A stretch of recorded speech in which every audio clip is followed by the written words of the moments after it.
राजस्थान के कोटा की भूतिया हवेली। यह कहानी राजस्थान के कोटा शहर की एक भूतिया हवेली के बारे में है। यह हवेली राजा महाराजा के समय में बनाई हुई थी, लेकिन पिछले 18 सालों से इस हवेली में आज तक कोई भी रहने के लिए नहीं आया है। इच्छा होने पर भी इस हवेली में कोई भी नहीं रह पा रहा था, क्योंकि लोगों का कहना थी कि इस हवेली में भूत प्रेत का साया है। जब अजीत सिंह को इस हवेली के बारे में पता चला तो उसने तय किया कि वो इस रहस्य को जानकर ही रहेगा, क्यों लोग इस हवेली में नहीं रह पा रहे हैं। उसने मजबूत इच्छा शक्ति से हवेली में रहने की पूरी तैयारी कर ली। जब उसने हवेली के अंदर जाने के लिए पैर आगे बढ़ाए तो दरवाजे पे किसी अनजान व्यक्ति ने उसे रोक लिया और नजदीक जाके बोला, कौन हो आप और किधर जा रहे हो? अजीत सिंह ने जवाब देने के बजाय उसने सामने सवाल किया, जी आप कौन?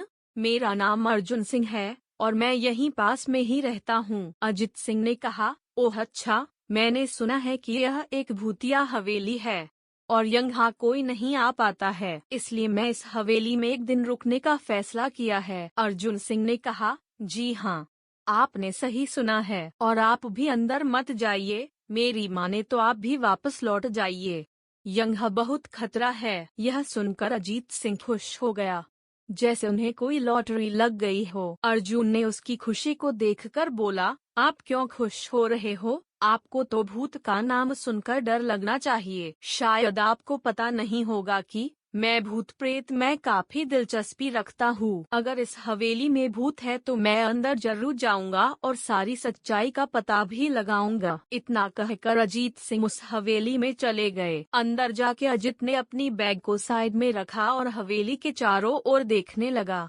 सारे रूम भी चेक कर लिए। बाद में ड्राइंग रूम में आके सोफे पर बैठ गया।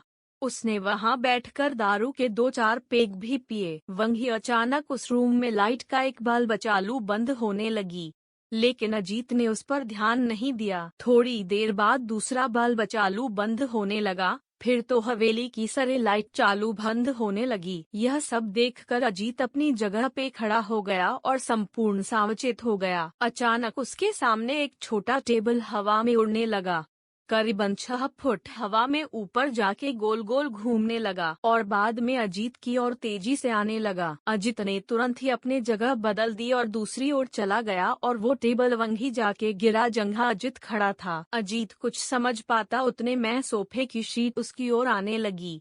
वो जल्द खड़ा हो गया और छलांग लगा के दूसरी ओर कूद गया, जिसके कारण सोफा दीवार को टकराया और अजीत बच गया। अचानक सब कुछ शांत हो गया। अजीत ने चारों ओर सतर्कता से देखा और बड़ी आवाज में बोला, तुम जो भी हो सामने आकर के बात करो। वहीं एक बड़ी परछाई उसके सामने आई। अजीत ने उस परछाई को देखकर बोला, कौन हो तुम और क्यों मुझे मारना चाहते हो? परछाई, तुम्हारी भूल के कारण। अजीत, मेरी भूल?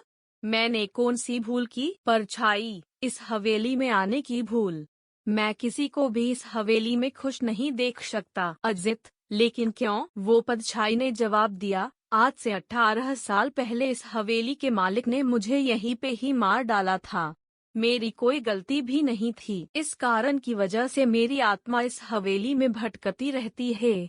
मैं किसी को भी इस हवेली में नहीं रहने दूंगा, क्योंकि इस हवेली में मेरा खून हुआ था। इस हवेली में जो भी रहने के लिए आएगा उसकी मौत होगी। अजीत ने कहा, मैं तुम्हें अपने असली रूप में देखना चाहता हूँ। तुम्हें मारने से पहले मैं तेरी यह इच्छा अवश्य पूरी करूँगा। और उस परछाई ने एक भयानक दरमियाना रूप ले लिया।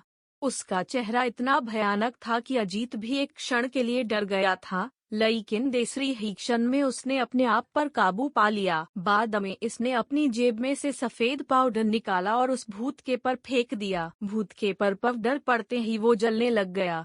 बड़ी बड़ी ज्वाला उठने लगी। वो बहुत जोर जोर से चिल्लाने लगा और बाद में पूरी तरह से जल गया। उसके बाद अजीत ने चैन से सांस लिया और वहीं पर सो गया। दूसरे दिन सुबह जब अजीत को सही सलामत हवेली से बाहर आते देख अर्जुन को आश्चर्य हुआ। अर्जुन ने अजीत से पूछा, तुम कैसे जिंदा हो?